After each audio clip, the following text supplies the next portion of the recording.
May V3.0 tayo dito na ano, 2.0 ml. And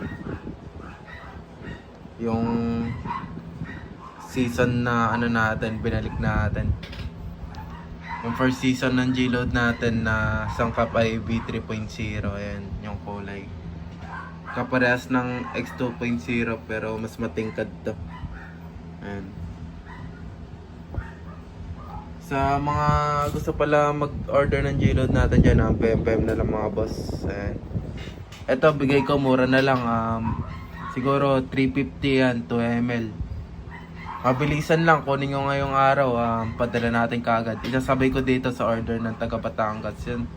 Maraming salamat. Peace out. Ayan, nabili na kaagad mga kagang bebes. And papaship na lang sa JNT bukas. Maraming salamat mga boss. Peace out.